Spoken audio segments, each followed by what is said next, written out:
31. Om Namo Bhagavate Vasudevaya. Om Namo Bhagavate Vasudevaya. Om Namo Bhagavate Vasudevaya. Om Namo Bhagavate Vasudevaya. Om Namo Bhagavate Vasudevaya. Om Namo Bhagavate Vasudevaya. So today we'll hear from Śrīmad-Bhāgavatam, Canto 3, Chapter 33, texts 31 through 37. I'm even more ambitious than Navadvipa Krishna Prabhu. So with that, we'll wrap up Canto 3.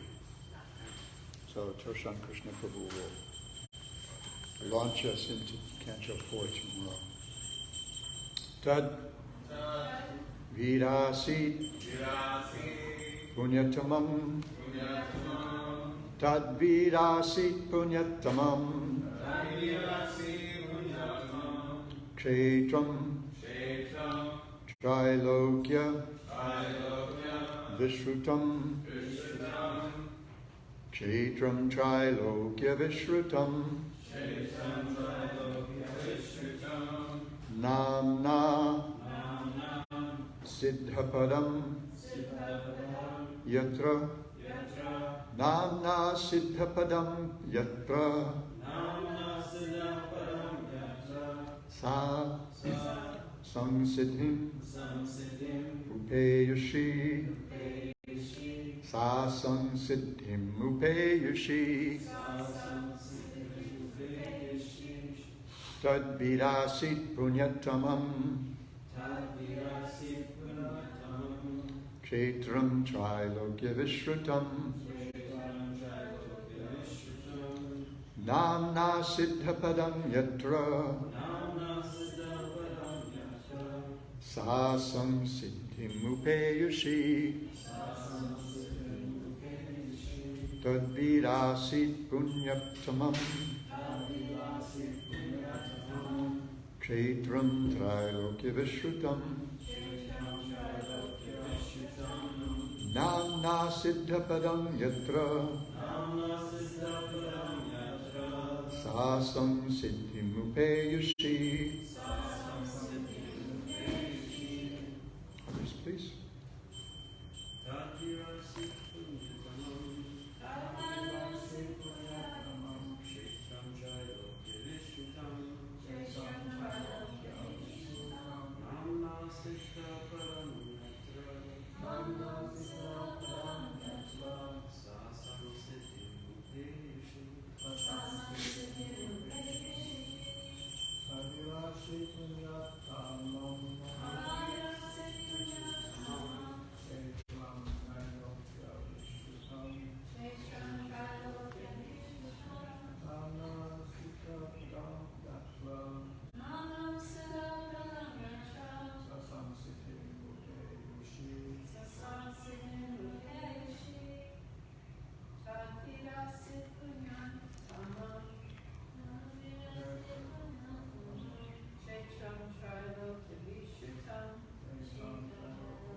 That's everybody. Word to word. Tat that that Vira, Gira, O brave Vidura, O brave Vidura, Asit Asit was was Punyatamam, Punyatamam, most sacred, most sacred, Kshetram, Kshetram, place, place, Trilokya, Trilokya, in the three worlds, in the three worlds, Vishrutam, Vishrutam, known, known, Namna, Namna, by the name, by the name, Siddhapadam, Siddhapadam, Siddhapada, Siddhapada, Yatra, Yatra, where, Sa, Sa, she, Devahuti, Devahuti, Samsiddhim, Samsiddhim, perfection, perfection, Upeyashi, Upeshi, achieved. achieved. Translation by His Divine Grace, A.C. Bhaktivedanta Swami Prabhupada. The place where Devahuti achieved her perfection, my dear Vidura, is understood to be a most sacred spot. It is known all over the worlds, all over the three worlds, as Siddhapad. Responsively, please. The place where Devahuti achieved her perfection, The place where Devahuti achieved her perfection, my dear Vidura, my dear Vidura, is understood to be, go ahead, is understood to be a most sacred spot. to be a most sacred spot. It is known all over the three worlds as Siddhapad. It is known all over the three worlds as Siddhapad. Om Ajnanatimirandasya Jnananjanashalakaya Chakshuranmilitam Yena Tasmai Shri Gurave Namah Mukhaṁ Karoti Vachalam Pangum Lankhayate Girim Jakrapatamaham Bande Shri Gurun Dinataranam Shri Chaitanya Manobhishtam Sthapitam Yena Bhutale Swayam Rupakadamayam Vidati Swapadantikam Nama Om Vishnupadaya Krishna Preshtaya Bhutale Srimate Bhaktivedanta Swaminiti Namine Namaste Saraswati Deve Gauravani Pracharine Nirvishesha Shunyavadi Paschatya Deshatarine Vanchakalpatarubhyascha Kripa Sindhubhyevacha Patitanam Pavanebhyo Vaishnavebhyo Namo Namah.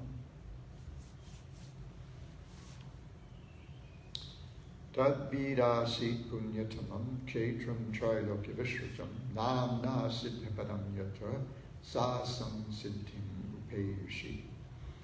The place where Devahuti achieved her perfection, my dear Vidura, is understood to be a most sacred spot.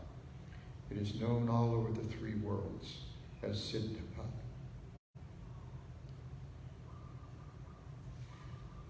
So this gives us a sense of how auspicious a personality Devahuti is.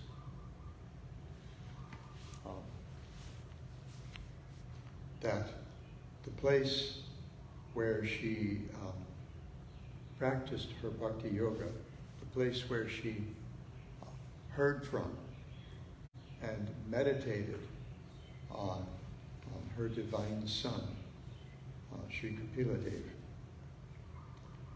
is Punyatamam, the most sacred, the most pious, the most auspicious. Punya means auspicious or pious or good. There's a verse in the 10th canto, beginning of the 12th chapter. I think the 12th chapter is, this part of the chapter is a setup for the Aghasura Lila, where this is one of the verses we read the other day, because it's a verse that Ramananda Rai, whose appearance we observed just a few days ago, where Ramananda Rai, when he was exploring with Lord Chaitanya Mahaprabhu at Mahaprabhu's request, what is the ultimate goal of human life, the ultimate goal of all life. And he was suggesting so many things. And Lord Chaitanya was kind of like shrugging them off as, superficial, external, doesn't really have anything to do with anything real.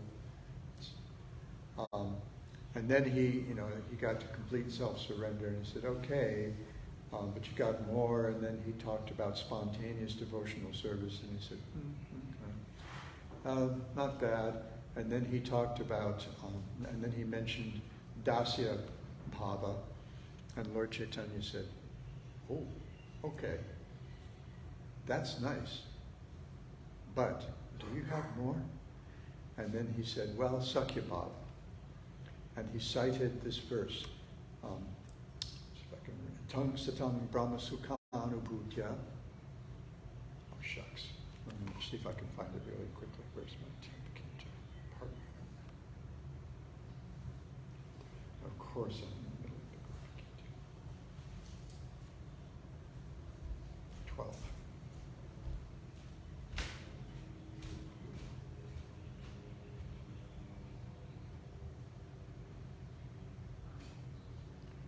So, as I mentioned the other day, this is a string of verses. This comes at the end of a string of verses where Shukadeva Goswami is describing to King Parikshit Krishna's pastimes in the forest with his boyfriends, with his buddies, and how they're just out there in the forest messing around like a bunch of country boys, just doing goofy boy stuff.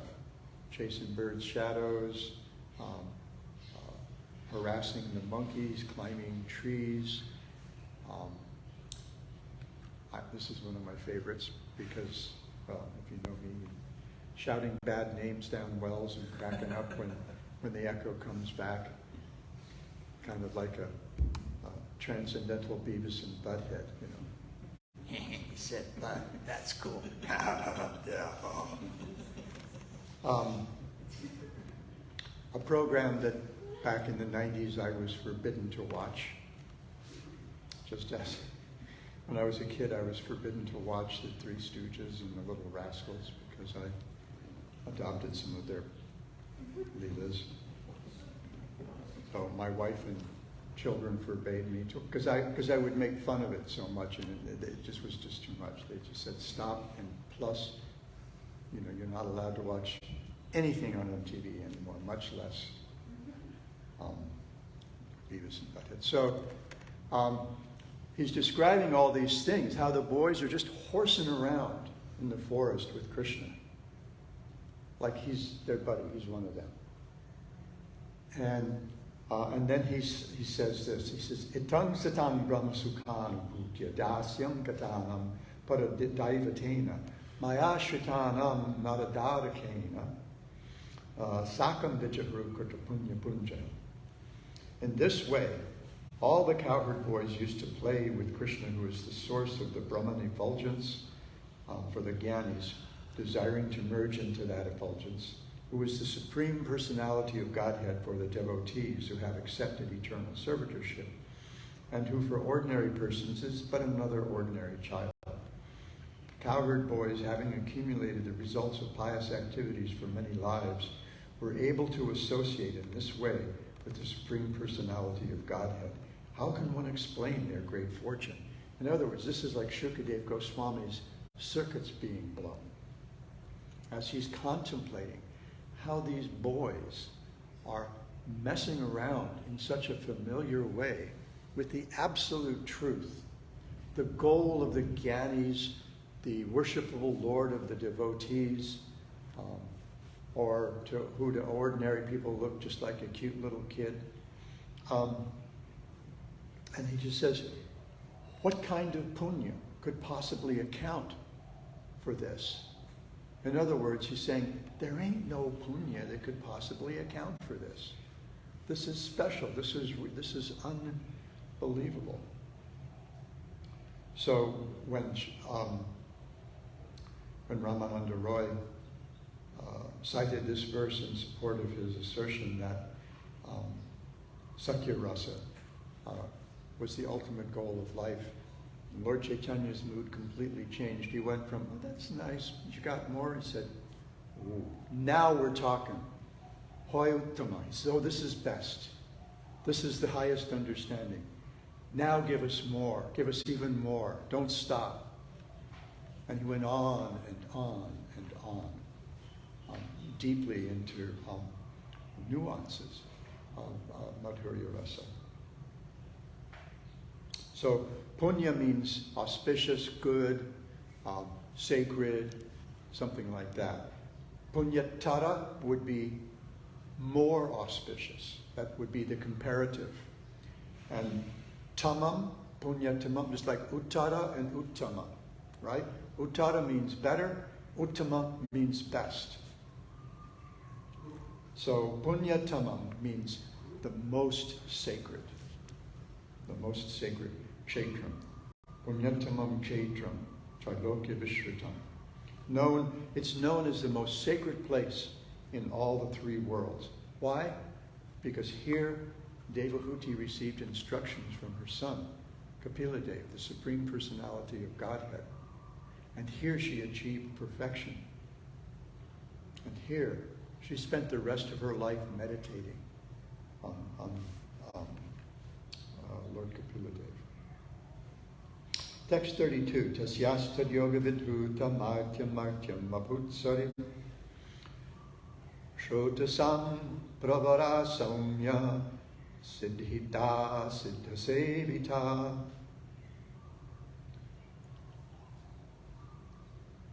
We have a friend named Soumya, the son of my dear friends Upendra, my late friend Upendra, and his wife, who's still a friend of mine, Chitralekha, named Soumya.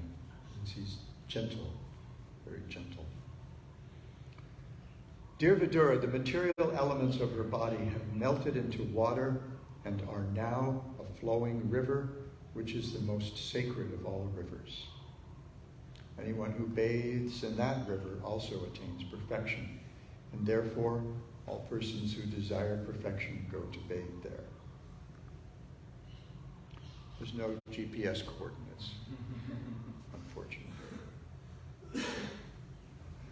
Kapilopi, text 33, Kapilopi Mahayogi Bhagavan Piturash Ashramat Mataram Samanujapya Pragudi Chimdashamyayao. My dear Vidura, the great sage Kapila, the personality of Godhead, left his father's hermitage with the permission of his mother and went towards the northeast. Oops. Text 34. Siddha charana gandharvair munibhischapsaroganai stuyamana samudrena tattarhananyiketana.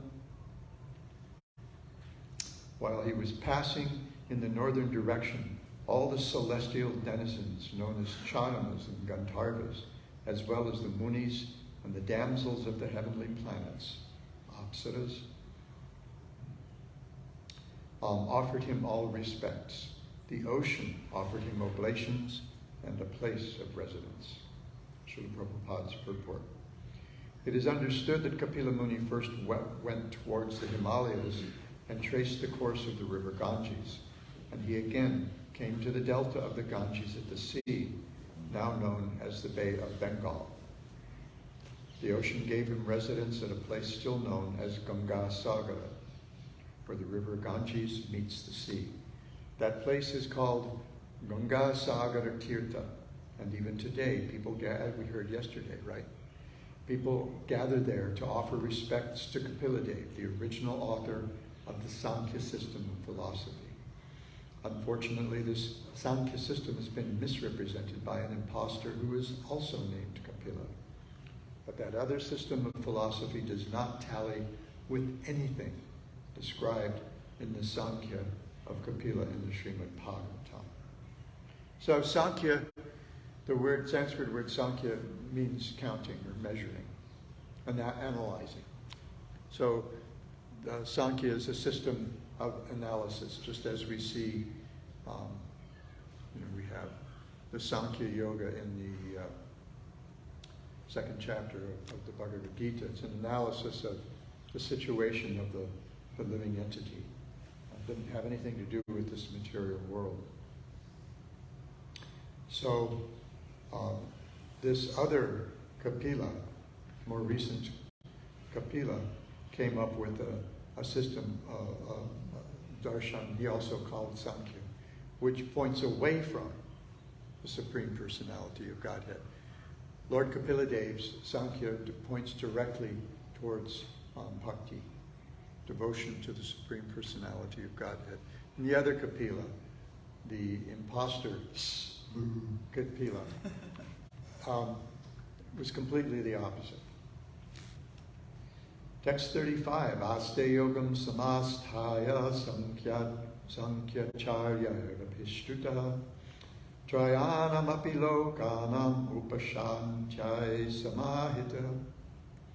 Even now, Kapila Muni is staying there in trance for the deliverance of the conditioned souls in the three worlds.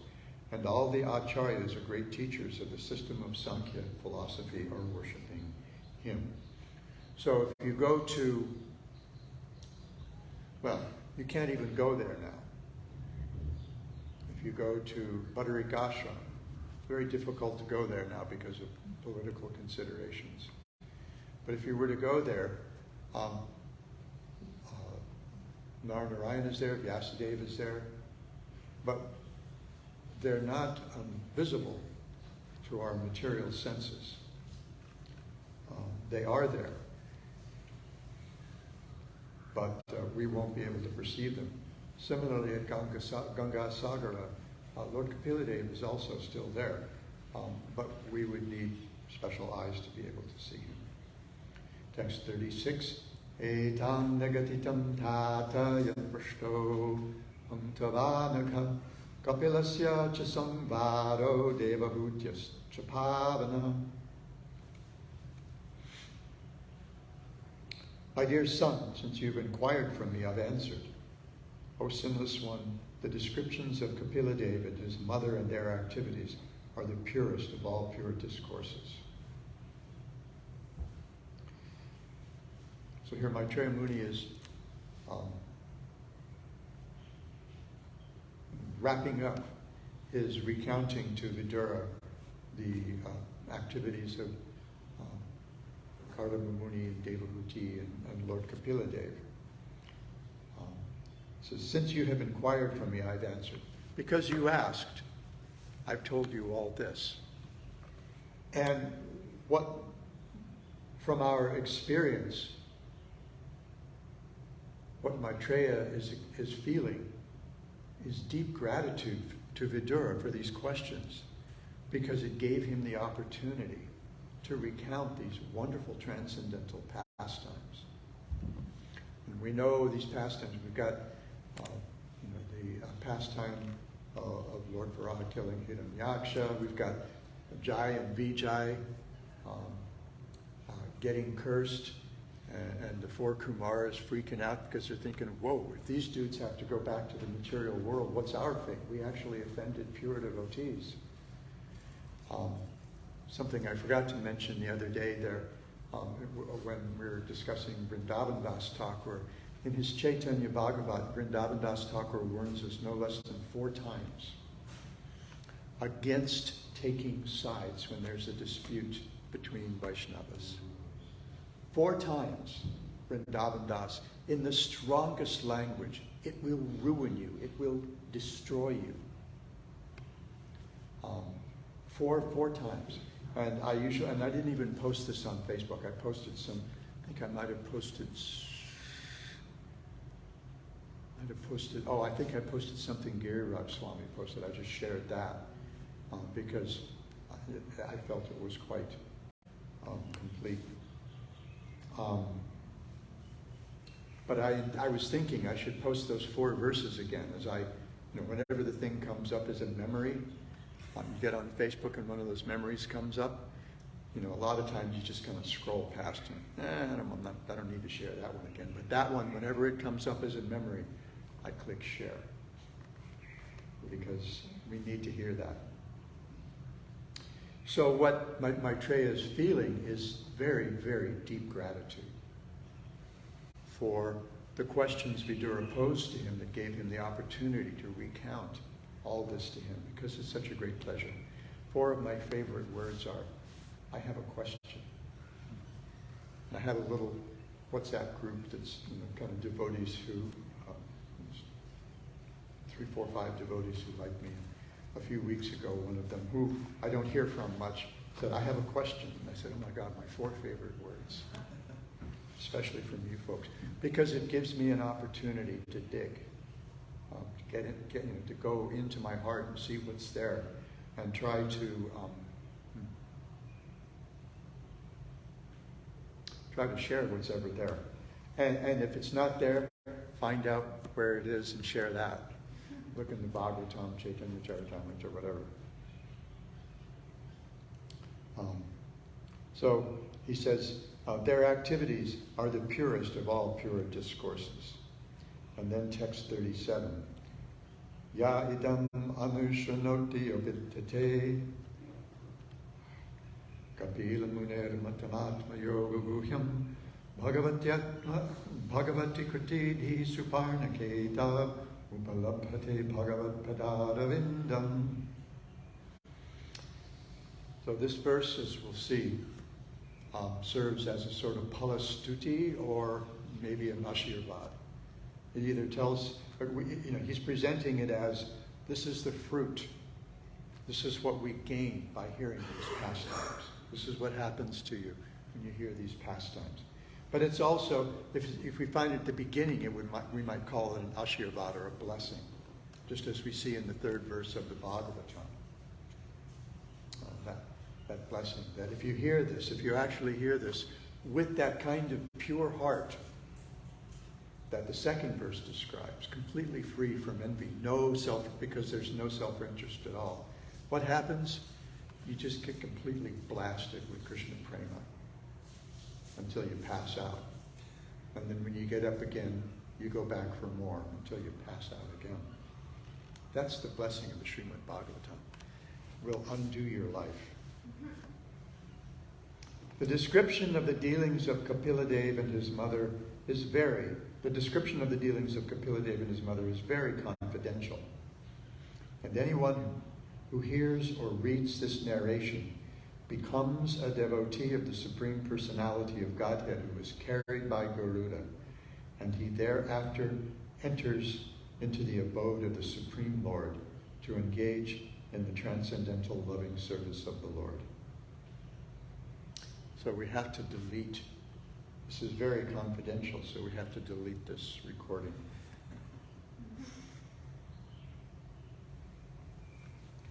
Srila Prabhupada's purport. The narration of Kapiladeva and his mother Devahuti is so perfect and transcendental that even if one only hears or reads this description, he achieves the highest perfectional goal of life, for he engages in the loving service of the lotus feet of the Supreme Personality of Godhead. There is no doubt that Devahuti, who had the Supreme Lord as her son, and who followed the instructions of Kapiladeva so nicely, attained the highest perfection of human life. Thus end the Bhaktivedanta purports of the 3rd canto, 33rd chapter of Śrīmad-Bhāgavatam, entitled The Activities of Kapiladeva, end of the 3rd canto.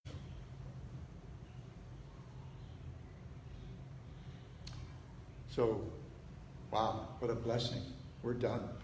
I remember some years ago, must have been 15, 16 years ago, when I began the process of weaning my former wife and myself from each other's company by going back and forth as a way of getting ready to accept sannyas. So my first time away, it was a very rough winter. I think I went for 6 weeks on December 19th from Alachua, Florida to Mendocino County, California, up in Northern California. And it was winter, very beginning of winter. Winter starts, 20th, 21st, something like that. So It was like shortest day of the year. I was there for the shortest day of the year at the highest latitude I had ever lived at in the winter. I had visited Minnesota, I had visited Montana, but in the summer. Wyoming as well. But this is the highest latitude I had lived at in the winter. And there I was on the shortest day of the year in the highest latitude. And that was like the beginning of my journey. And I found myself listening to Damodar's narration of Sri Chaitanya-Bhāgavatam, where Lord Chaitanya takes sannyas, and there's a blessing given there. There's a palastuti at the end of that narration in Chaitanya-Bhāgavatam. Anyone who hears this pastime of the Lord loses his attachment for family life. And every time I heard that, and I listened to this over and over again, deliberately, but every time I got to that verse, remember, it's the dead of winter. We never saw the sun. I don't know if we didn't see the sun at least for weeks. It was just overcast, very short days, long nights, very short dark days, cold. And every time you got to that verse, I would start to lose it, and then I would rewind, go back to the beginning again, start over again. So these blessings can be very intense, and this is a wonderful, wonderful blessing, that if we just hear this, we will become devotees of Krishna, and we will attain to the spiritual world.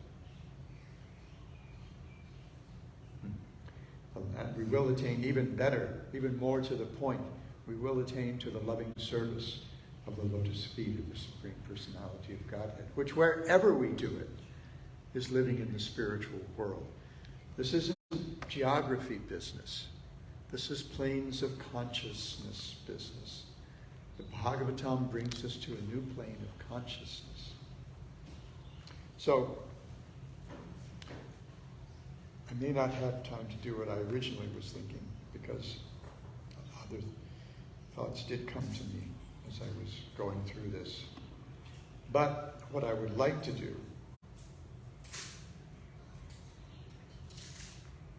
is end with Vishwanath Chakravarti Thakur's closing. Well, actually, I'll share his whole commentary on this last verse of the third canto. Showing the goal of what was taught by Kapila to Devahuti by the results, right? Here are the results of just hearing about what Lord Kapila told Devahuti. He emphasizes the destination of persons similar to Devahuti. In other words, this is available to us all. Rupa Goswami says in the Bhakti Rasamrita Sindhu that all are eligible for bhakti. Bhakti is for everybody. So we have to make that happen too. Just by explaining or just by hearing, one attains the Lord. What to speak then of the results from actually undertaking the instructions of Kapila? Oh my God, what if you actually follow these instructions? Just by hearing them, you become perfected. Each and every one of us may become perfected. We actually attain to loving service to the lotus feet of the Supreme Personality of Godhead, the ultimate goal of life. What if we actually follow Kapila Dev's instructions?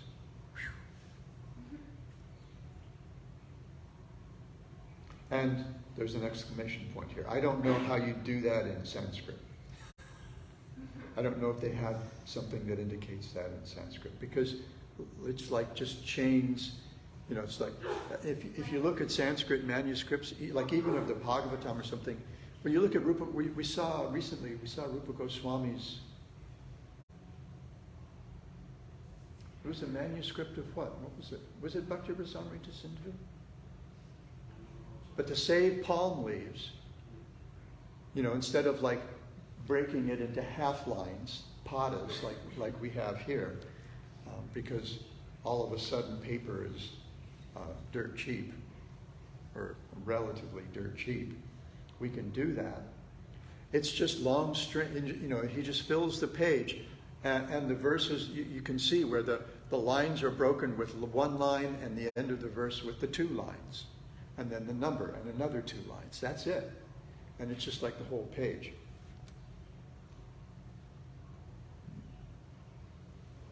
He says, what supreme result would a devotee like Devahuti attain? Again, exclamation point. So I have to ask Bhanu Swami next time I see him how that's indicated in the Sanskrit. The word upa indicates additionally that she attained a position as the Lord's associate filled with prema for serving his lotus feet. Thus ends the Sarartha Darshini commentary on the 33rd chapter of the 3rd canto, for the pleasure of the devotees' hearts, compiled following the acharyas. Just listen to Vishwanath Chakravarti Thakur. Listen to his humility. But that's just the start. Being ignorant, he writes, I do not know the meaning of Śrīmad-Bhāgavatam, but I have made a commentary according to my intelligence because of a desire for its association, offering respects to all living beings up to Brahma in the universe. I ask for their mercy. He's not just asking for the mercy of Brahma. He's not just asking for the mercy of his guru, or even his guru Varga. He's asking for the mercy of all living entities, all throughout the universe, from Brahma all the way down.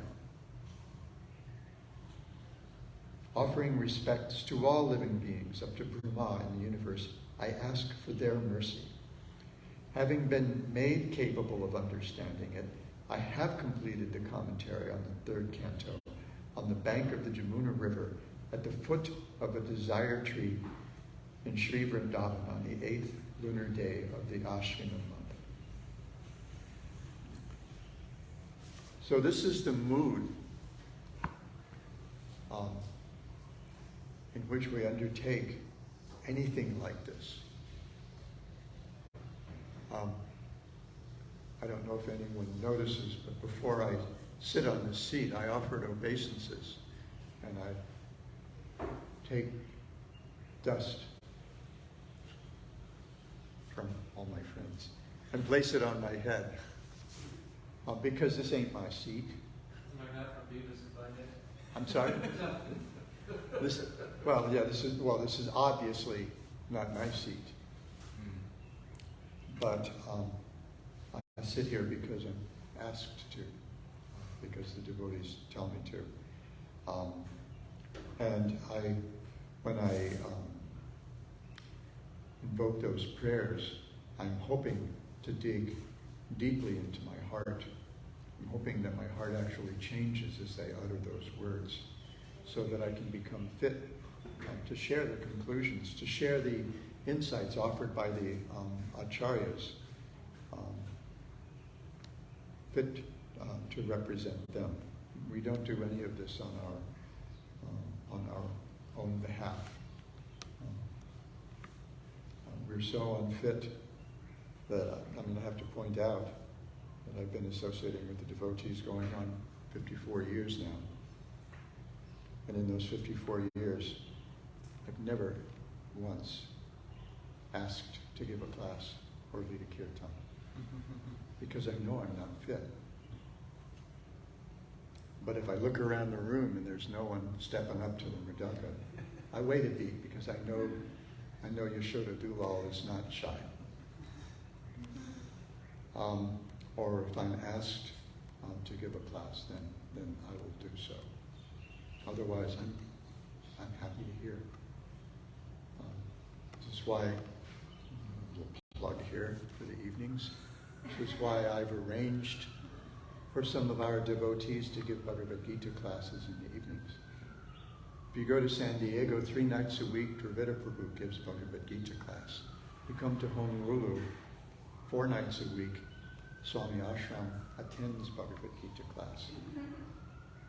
And if the person who's scheduled can't make it, then I'll speak.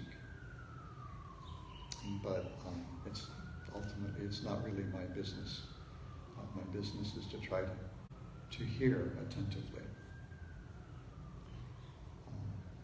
So I just love this. He says, I'm going to read this first couple of sentences again. Being ignorant, I do not know the meaning of Śrīmad-Bhāgavatam, but I have made a commentary according to my intelligence, according to my ability, right? Because of a desire for its association. And this is why we write. Srila Prabhupada told us, devotees in 1972, he said, every day you should write, all of you, each and every one of you, should write according to your realization. It doesn't matter 1 line, 2 lines. But what he's saying is that this is not a static process. Matchita matgata prana bodhayanta parasparam katayantas chamam nityam tushyanti charamanti cha. This is one of the seed verses of the Bhagavad Gita, chapter 10, verse 9. And I sometimes just remind the devotees, look, when we do this, we're just sharing whatever realizations we have with our friends, because that's what we do. Doesn't even have to be pure devotees to really relish this, right? So we share whatever, our business is just sharing whatever we have with our friends. So if you happen to be free at 5:30, Monday through Thursday, we've got something going on here at the temple. We have lovely devotees sharing their hearts, bold enough to come sit on this grand throne. I've been thinking we need to make a little. We had a little platform for this for years and years and years. For this cushion. Actually, we had a couple of platforms, but they've gone the way of the termites. And so, what was it? About 3 years or so ago, Kusha just said, "Get it out of here," because we were finding dust under it every day. It wasn't fairy dust, and it was really getting bad. But I was thinking, we should, just get. Even if we just get like wooden drawer knobs or something like that at Lowe's and screw them onto some plywood or something like that. Get it a couple, 3 inches off the floor. But we don't do this for our own gratification. We're just here to share our hearts. These are devotees making themselves vulnerable to us. And what comes from their hearts is sometimes it's very often striking and sometimes a little astounding. It's just really wonderful, and you're thinking, oh my gosh, I'm living here on this little, in this little corner of grass and stuff with this person who has that going on in their heart. That's just cool. How lucky am I? So it's the same when we write. When we write, we do it because we desire the association of Śrīmad-Bhāgavatam, Chaitanya Charitamrita, Bhagavad Gita, and all those elevated devotees who are bold enough to share these instructions of the Lord with the rest of us. So everyone's invited. There are no qualifications for attending the evening classes. And who knows, if you come frequently enough, some old geezer may prevail on you to step in and give a class here and there. Okay, I'll stop here, having run out the clock. Any discussion? I was thinking would be cool to read through the chapter, and especially since the kirtan ended much earlier than I usually do. That we would have time to, hear the whole chapter again and entertain any discussion. But if anybody has any reflections at all on anything from the third canto, I think it would be perfectly appropriate for us to share it here. Subhadra was first. I don't have reflections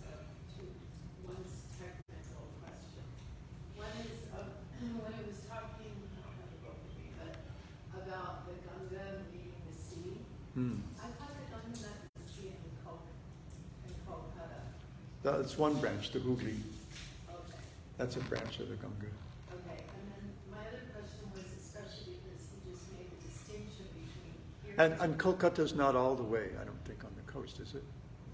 well, it goes- that's where Prabhupada went Gung- out on the Jaladuta, right? I'd have to look, yeah, there's a port, there's a port there, but if you know, I mean, I haven't actually spent any time in Calcutta since 1940, good God, 1980, over 40 years.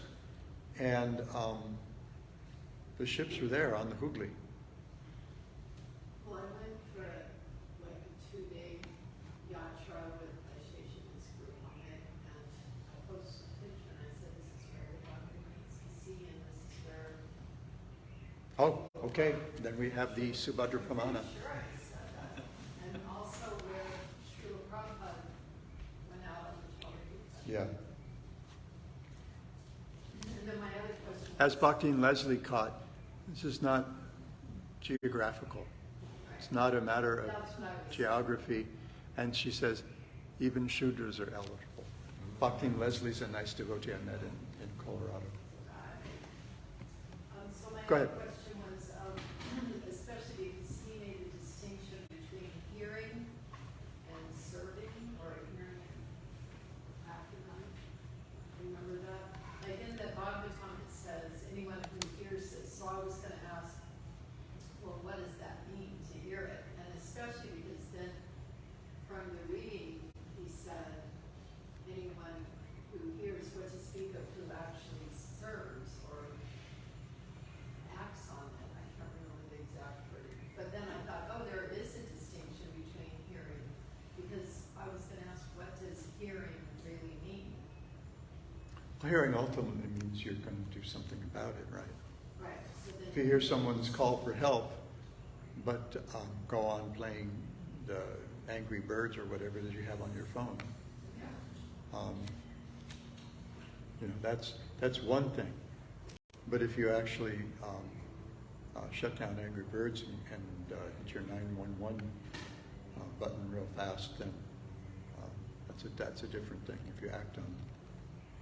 So it's like Shukadev Goswami exclaiming, what kind of punya could possibly account for this? How do you explain this? So he's exclaiming, this is like, and she had, just by hearing, she attained perfection. So you can imagine what would happen if you actually carried out those instructions. So it's like this exclamation of amazement, chamatkar, wonder, amazement. So it's a distinction, but it's also kind of part of there's an integrity there as well between the two. Jagopal? Well, I have a geographical question too. I was wondering if it ended where it all started. It said it's the most sacred spot. Would that be on the banks of Bindu Sarova? It does sound like it. It does sound like it. We don't have a geography for the river Devahuti became, but it does sound like it. You know, perhaps she did leave the, heavenly palace on a tour of all the 14 planetary systems or whatever, and come sit down and meditate. But it's not clear, and it's a nice thing to wonder about, I think. Isn't Bindu Sarova at the foot of Mount Kailash? Yeah. But then, people will also ask, when you figure the distance between, certain places in Vrindavan, how did like a 7-year-old Krishna go there, like just after breakfast and hang out there all day because it's so far away? Just like Mathura, that one,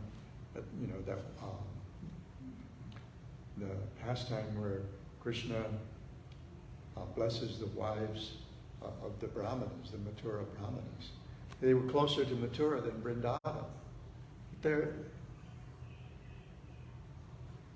maybe they're bigger boys now and they're going out with the cows. But if they're bigger boys, what does that mean? 8, 9?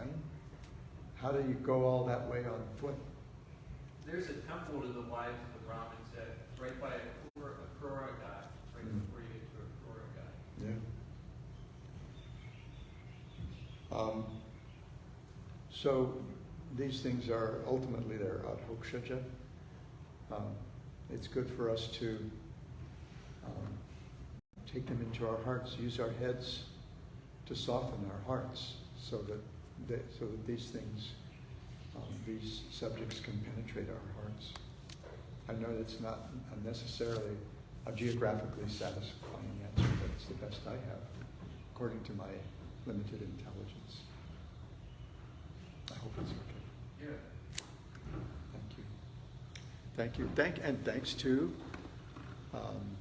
Radha Nirupini, Bhaktin Leslie, and Harivalava for tuning in. Grantaraja Śrīmad-Bhāgavatam ki jai, Kapila Muni ki jai, Devahuti ki jai, Vidura and Maitreya ki jai, Gaura Bhakta Vrinda ki jai.